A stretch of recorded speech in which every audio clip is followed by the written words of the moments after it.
This is the Brilliantly Branded podcast, a safe place to have a voice and talk about branding and all the reasons that bring a brand to be brilliantly branded. I am your host, Maria Lucia Romero, a woman empowering other women, and I am welcoming you to this journey of learning and inspiration to build awareness around the world of business and the world of brands. This is the Brilliantly Branded podcast. Our guest today is a woman with a strong purpose behind diversity, equity, and inclusion. As a global DEI practitioner, speaker, and educator, her expertise has spread through continents and cultures. She is Daniela Felletti, a professional passionate about awakening empathy and authenticity, specializes in executive-level consulting and training, focuses on inclusive leadership, and deconstructing unconscious bias, management, and equality approach. In our conversation, we explore the dynamic world of diversity, equity, and inclusion, and we talk about her expertise and insights, offering valuable perspectives on driving systemic change, the role of HR in DEI initiatives, and inspiring cases of tangible transformation within company cultures. As well, she shared her journey from her roots in Brazil to her current based in Europe that has been fueled by a deep fascination with human behavior and passionate commitment to education towards a more inclusive world. Please get comfortable to enjoy this episode full of learning about DEI and inspiration. Welcome one more time to the Brilliantly Branded podcast. Well, our guest today is a woman DEI expert. She is based in France but working globally. And her expertise is inclusive leadership, unconscious bias, and equality management that has making me invite her to the podcast.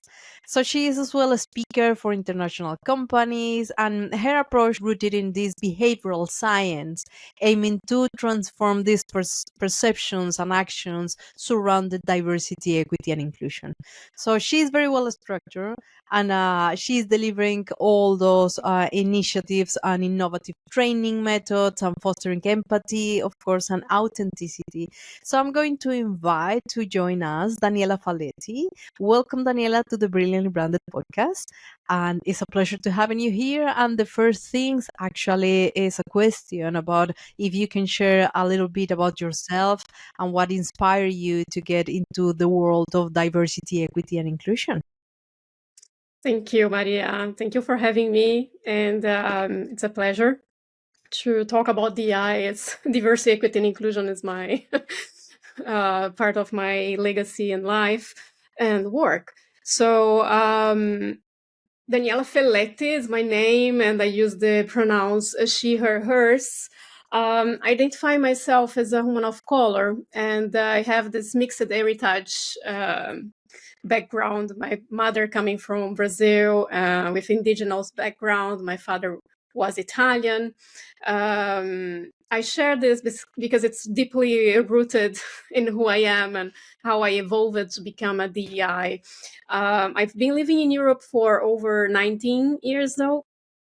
And this is my 50th country. I'm based in France. I speak 5 languages. My Portuguese and Italian being the native ones. Then English, of course, French and Spanish. Being multicultural and intercultural thinking, with my intersectionality, I bring this with me in every single service I offer to clients around the globe. And what really inspired me to become a DEI was the sense of social justice. Basically, my whole life, probably because of my own story, as I mentioned, the mixed heritage, having this mixed heritage with European colonizer and colonized, let's say. I grew up also going through a lot of racism and bullying. I mentioned to you once that I have a birth certificate that says I'm white. In Brazil, we have our color described in our birth certificate. And it was quite confusing growing up, being bullied because of my skin color, the similarity to indigenous people, for example.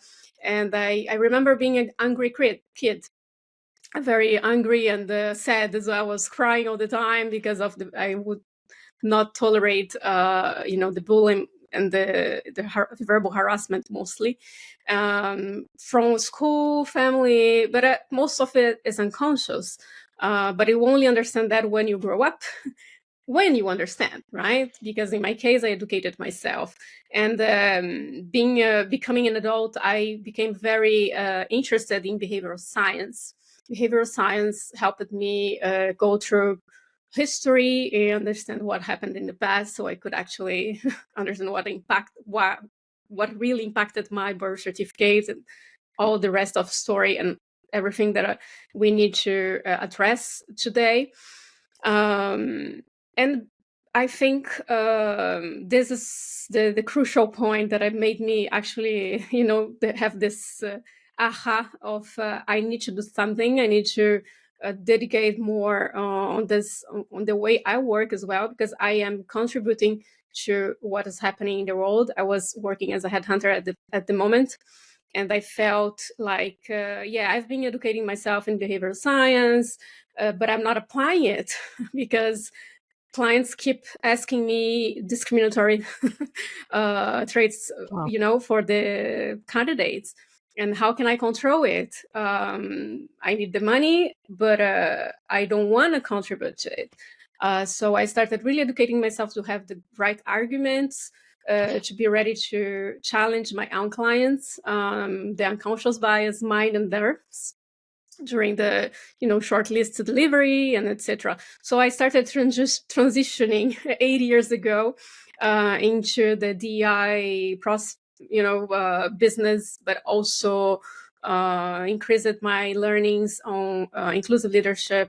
And this is my main focus. It's helping leaders and organizations introduce inclusive leadership traits in the company, deconstruct then unconscious bias through this intercultural and intersectional lens that I mentioned before. So yeah, this is pretty much how I felt inspired to become a DEI. Well, you mentioned something very key and is educate ourselves related with that. And then that connecting with my next question that I am so curious about that world of DEI because it's very complex, is how you can simplify it and how you can show this in a way that people in general can understand that. How do you think that people can really get that message in a more simple way about what DEI means? Thank you for the question. Indeed, first of all, when we say DEI, it's a very jargon because no one understands if you are not in the business. So we need also to educate ourselves as professionals to say diversity, equity, and inclusion. And what do we mean about diversity, equity, and inclusion is, I will start with equity. Right? If we have equitable actions put in place, we can achieve the absence of discrimination and mistreatment for all. So it includes getting involved with individuals, collective, and organizational levels structures. So systemic change needs to happen so we achieve inclusion. So inclusion is achieved through equitable actions every day. And it means individually, we challenge our perceptions, our behaviors.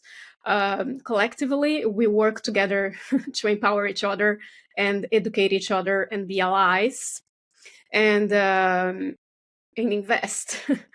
In the structurally, we will challenge and improve procedures, policies, processes that may be biased.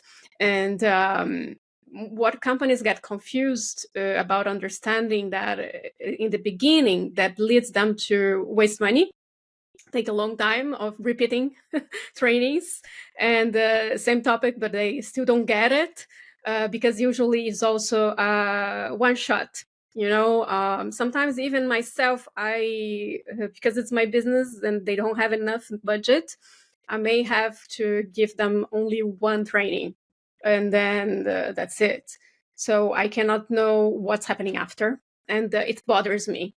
So that's why I created a system as well to invite them for a follow-up session and give them more guidance on how to continue the conversation. But of course, it depends on who is behind and who is in charge, and we cannot control. But in the other sense, I insist on, if you don't do it, you are wasting money if you touch this point economically. But anyway, understanding that through equitable actions. What I mean equitable actions, I can give you an example. Yes, please. If you think, because diversity is very broad, and we cannot, when I talk about diversity, I'm not talking specifically only of gender or disability. I'm talking about everyone. But to understand, we need to go through each category, right? So I can give you one example of them. I like disability because it's one of the the top discrimination in the world, like people who are most excluded by default. We use the word compensation, which means we give them tools, and the space, the accessibility. So, if you have mobility, reducing mobility, access to a building, or you need a chair that are adapted, a table, this is a compensation because your body needs that. Disability, most that are invisible, we don't know they are there. So companies expect that people come to you and tell you what do they need. And most of them feel a fear of stigmatization. So how a company can actually create a culture and a workplace that include already these tools and needs to anyone who may need it. So I don't have to humiliate myself or go through my fear to ask you. And, I will tell if I am really comfortable with it, but most of people are not. And they fear retaliation. The stigmatization is the biggest issue on keeping, disability out of spot. And so it's about anticipating and compensating to optimize. So if we include the word optimize, it means you are optimizing the workplace. So you're exploring the talent. It's not about giving preference or some. I heard so many discussions about saying, "Oh yeah, but so we are changing the whole thing for one person." No, we are including everyone, and maybe you don't know who are needing behind. Because they don't tell you. There is a question, sorry that I interrupt you, Daniela, but it came to mind. And as you was talking about a disability, but sometimes physical disability can be very evident, but normally mental disability couldn't. So how actually companies can start to put in those processes in place that, as you well said, is not just the people come and say, well, I am not feeling comfortable. So in your experience, what is the best way for company to start to implement that? Well, first of all, they needed to educate themselves. How do you educate ourselves? First, the people who are most specialized in that are the associations. You can't expect that someone with disability will educate you. They may be able to, Correct. but they are already being the ones suffering the exclusion. So that's no. Go through people who are specialized, associations, for example, or people who actually specialize in disability inclusion, so they can accompany the process of including tools and everything without having to humiliate people unconsciously. Correct. It's about anticipate. As I mentioned, when it's you anticipate things, you don't wait for people to ask for it. If you organize an event, think of an event, I have a partner who has she has multiple disabilities, and often she needs a wheelchair, and she has physical but also invisible, because sometimes she walks due to her surgeries. And one thing that she mentioned to me, I am invited to so many events to speak, and I get there, stairs, no accessibility, parking, no no directions. It's not in even, and she's actually transparent in her disabilities. People who invite Yeah. her, it's because of that. And still they are failing on receiving and welcoming her. Can you imagine, if you don't think about everyone? If you organize an event, you need to anticipate everything. You don't have to wait for people to ask you. You have to think ahead how to prepare the place. For example, nowadays you have events for neurodivergent people. They create a space that is more quiet, so they don't feel overwhelmed, like maybe more a little bit far away and with a chill place where you can sit down and have breathe, because it can be overwhelming to them to be in the same space of crowded public. So it's thinking ahead, educating ourselves. You search for tools for specialists, and then we implement it.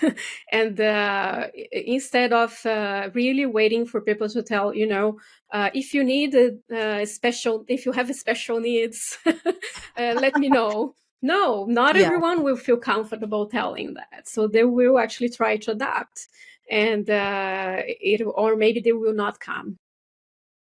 Yeah, that's true, and this is something that we need to educate ourselves and create this awareness about what is happening around to really provide that support without people asking for. And as you will say, sometimes you receive those surveys and say, "What are your special needs?" And you are like, oh, "Well, do you really want me to put it all the things that I'm feeling and having right now?" But anyways, yeah, it's a big topic. But your advice about educate ourselves related with that is very valuable. And talking about you mentioned about the whitening process in Brazil. I mean, how you have to put it the color of your skin in even your ID, and actually, you are now jumping in all this as a professional career and DEI initiatives. So, for those that don't know about this process, could you share with us how that works and how you end up integrating that into your daily lives?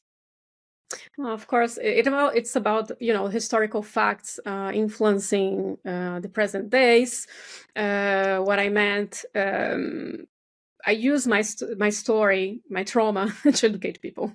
Basically, I don't Okay. recommend to everyone. I don't recommend to every single professional do that, because it can be hard. Okay, you go through a lot of process. You really need to do a lot of work on yourself, maybe therapy and coaching, so you feel more comfortable sharing your story. But you don't necessarily need to do that. You have so many others, but this is my way of introducing it, because I found it more effective to connect to those I'm working with. We are taking a tiny break, but don't go anywhere. We have got an amazing story still to unfold, and we would love for you to stick around till the very end. Thanks for being awesome and sharing this time with us. We are so grateful for your support. Hang tight, we'll be right back to continue the adventure together. And hey, while we are on this break, why not share this episode with someone who might need a little inspiration? You never know who could benefit from these insights we are sharing. Remember, sharing is caring. And I use it in a very pragmatic way. I share what I feel comfortable sharing. Okay. So when I talk about my trauma and how I went back in history to understand what happened, well, behavioral science led me to that. Brazil was the last country in the Americas to abolish slavery. It happened in 1888. Except that more than 20 years before, the whitening project that you mentioned, it was already ongoing for a while. And in the 1860s, the Brazilian government started really accelerating the widening project, which means they were recruiting European people simply to clear the skin because they considered that people with African, indigenous, or Asian origins would not be capable of developing a country. So many stereotypes like barbaric or savage or lazy. And when I tell this story is to make a point. First, because it's my story, it's how it impacted my life, but I am only one story. There are so many others that are connected to this story. And it's important to understand the past, to acknowledge the mistakes from ancestors if you want to correct the present and do better. Like one thing that I ask, which kind of ancestor do you want to be? So become. Think about the next generation, right? How do I do this before I think about the next generation? I think about my nephews, but my other kids in the world, and I don't want it to repeat what I lived. Yeah. But you really don't need to live it to be someone who wants to stop it. It's maybe difficult to, for example, a white person understand what I went through. They will never really put themselves in my shoes, even if they try. So that's why I challenge empathy as well, definitions. Yeah. It's about listening, like use your cognitive capabilities of listening, and then you believe in me. You believe in my story and the other story and the history connected to it, and try to educate yourself before you jumping on assuming things or telling me advice that are not based in real facts and stories. So lived experience can help a lot. But of course, with companies, we cannot stay only based on that, but that I bring it as a fact. Past, how it influenced it, and why is it still here? That's the most important. Why is it still here? Is it useful today? Is it helping us? No. So let's get rid of it.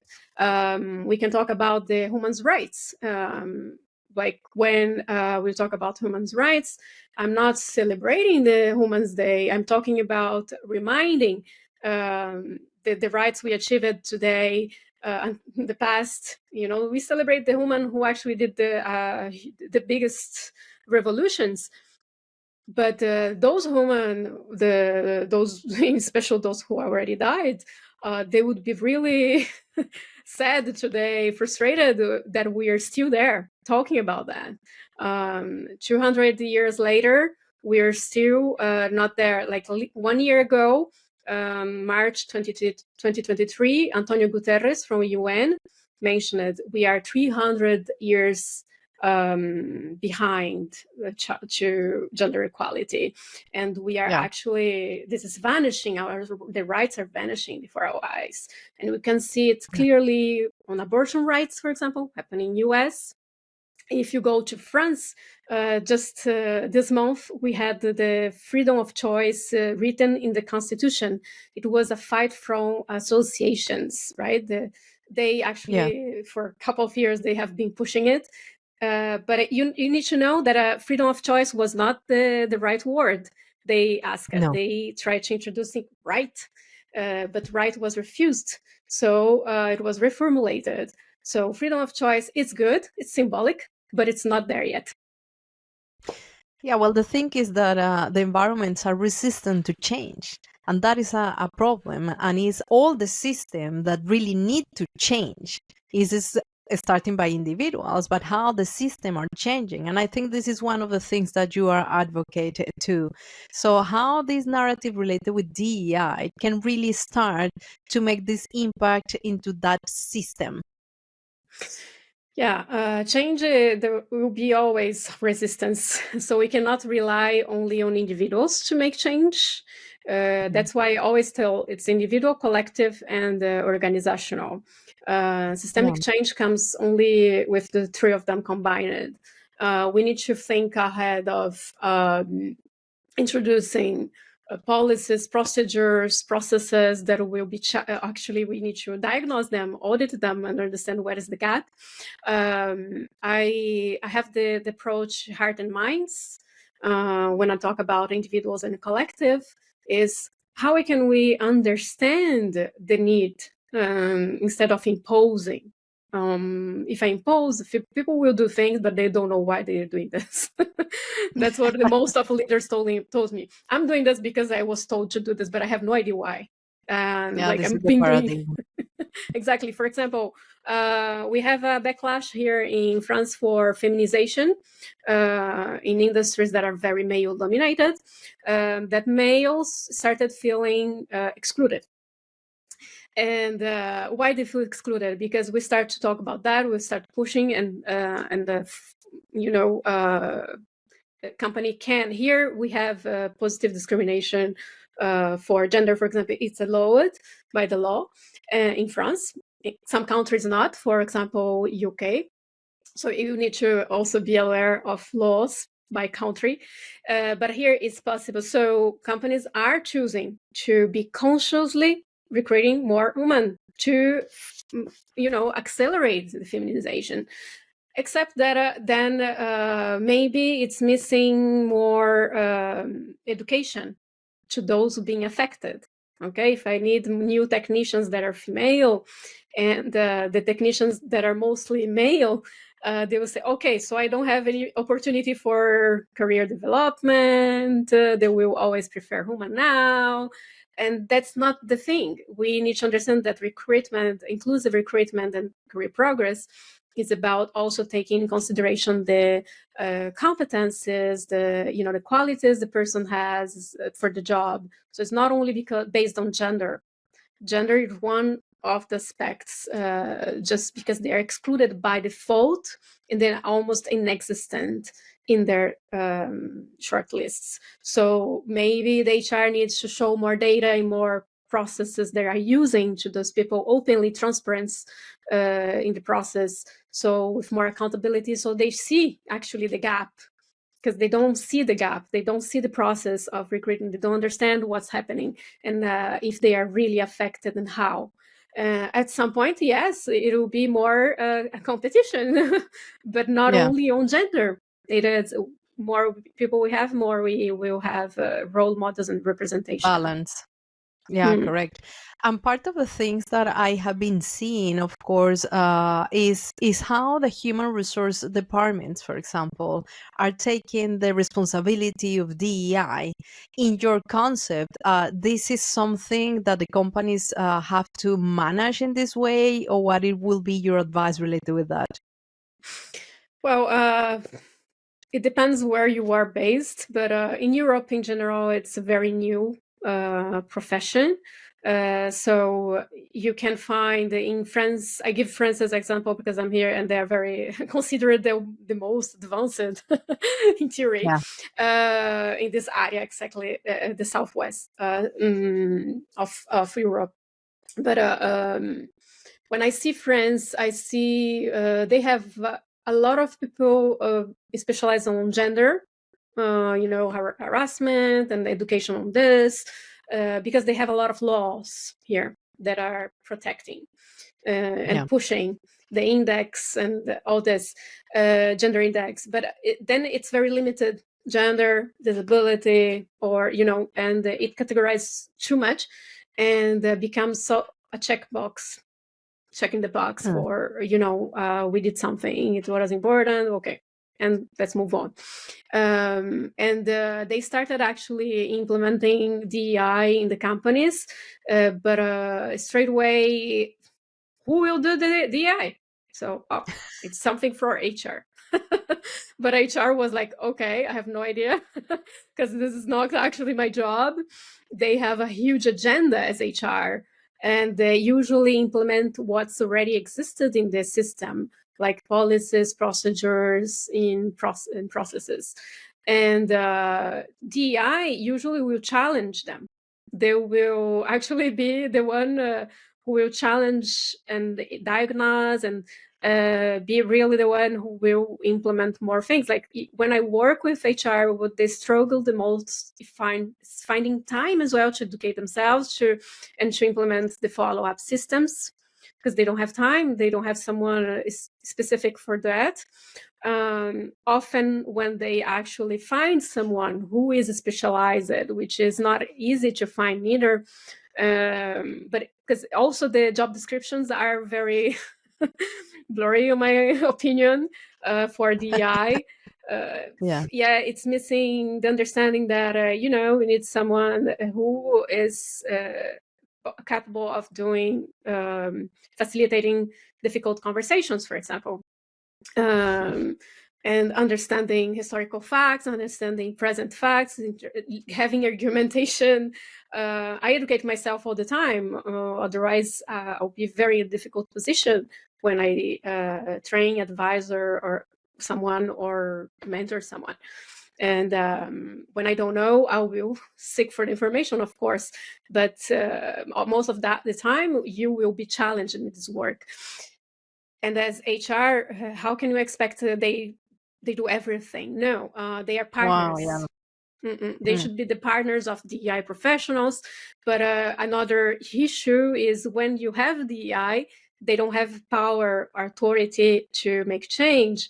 They usually report to HR or the leaders who are not educated in their own jobs. So how can they have the support economically and moral and strategically, so they can actually help advance DEI? So this is the huge backlash on DEI usually. And they say, oh, it didn't work. In 2020, after George Floyd, they exponentially hired so many. And then it started going down, and the DEI professionals went through burnout. I had so many DEI professionals working in corporates contacting me because they were depressed, because they were frustrated. I can't do any change because they had no authority. And the others above them didn't understand the needs. It was more a check the box thing, Well, this is not good. I mean, checking the box about topics like a DEI is something that is one of the big mistakes. And in your experience, and just to start to wrap up, Daniela, because all the information that you have been already delivered is very important. And my question is, in your experience, probably you have been witnesses really tangible transformation within a company's company culture during this DEI intervention. So can you share with us one of those cases, just for other companies and people to feel inspired about how they can do related with that? Yeah, of course. Well, the example I can tell is a company I helped in Italy that are in the healthcare system, big farm. One feedback that I got from leadership team was that for the first time they understood that we have to measure it and implement something more strategical. So they started actually going through a more strategical approach. And this is what's missing, because you can measure DEI. So this is, if you don't measure, you don't understand, right? So measuring, you need to find metrics. For example, if you do a training in inclusive leadership, you have to create goals to the leaders that joined the training. KPIs. Exactly. So creating goals, for example, let's say that they will develop their 6 traits of character, because I can give you 6 hours of training, but doesn't mean you're going to live and I'm ready. No, I give you the tools to develop in the next, long term. It's a continuous. I keep educating myself in the 6 traits because it's everyday learning. And connecting more to other people. So every single individual will have a different level of understanding, and the traits as well develop it. Everyone can develop it, We just need also to give them the tools and the continual support so they don't feel alone. Leaders tend to fear DEI because they fear they have to do a lot of extra stuff. But when it's actually not, it's literally implementing it in your daily situations. And how is unconscious bias impacting your life as a leader in your decision making?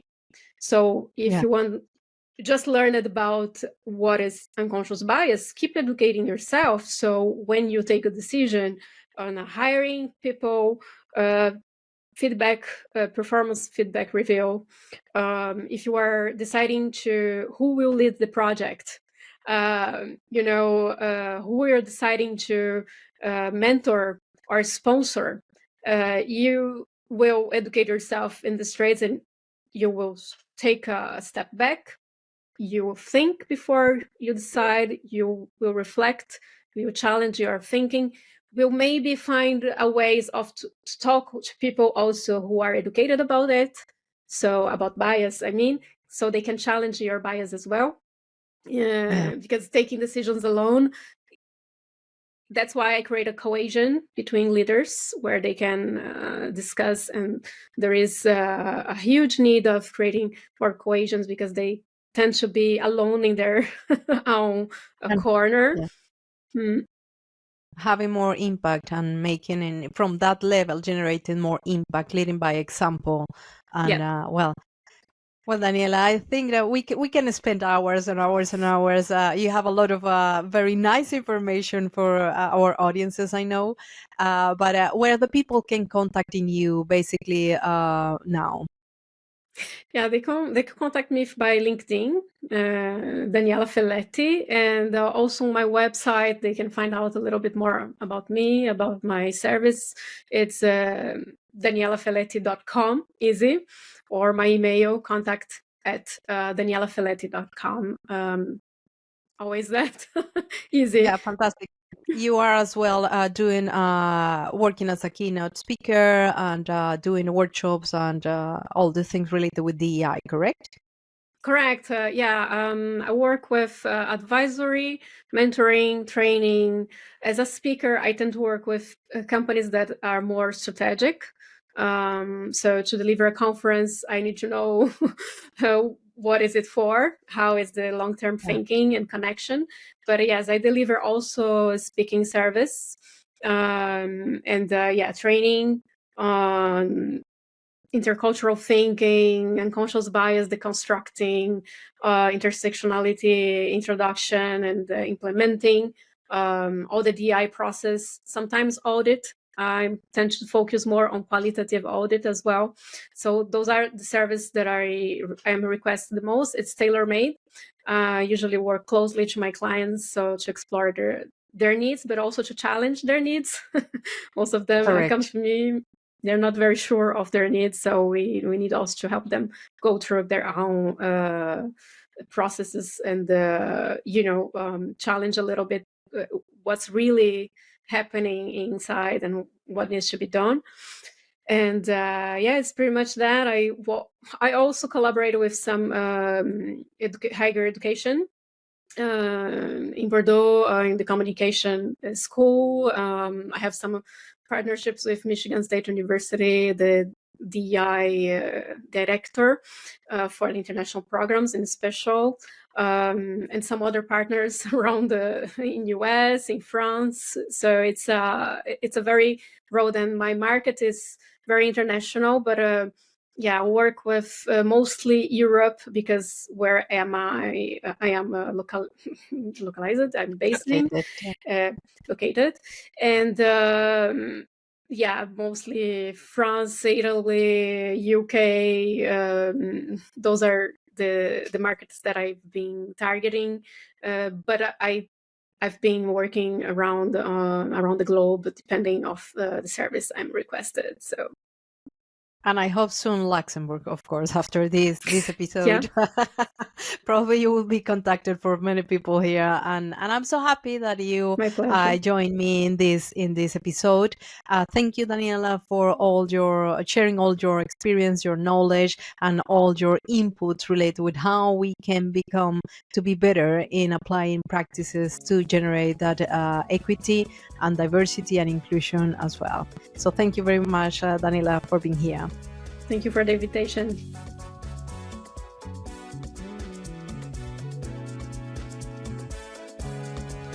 We hope you have been inspired by this content and join us for future episodes of the Brilliantly Branded podcast. We will continue exploring the power of branding and the stories behind successful brands. And remember, if you know a woman who has built a successful brand with a unique approach and a story to share, please refer them to our podcast. We would love to learn from their experiences and share their story with our listeners.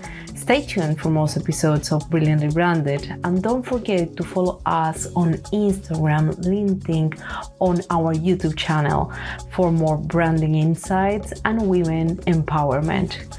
Until the next episode, ciao ciao.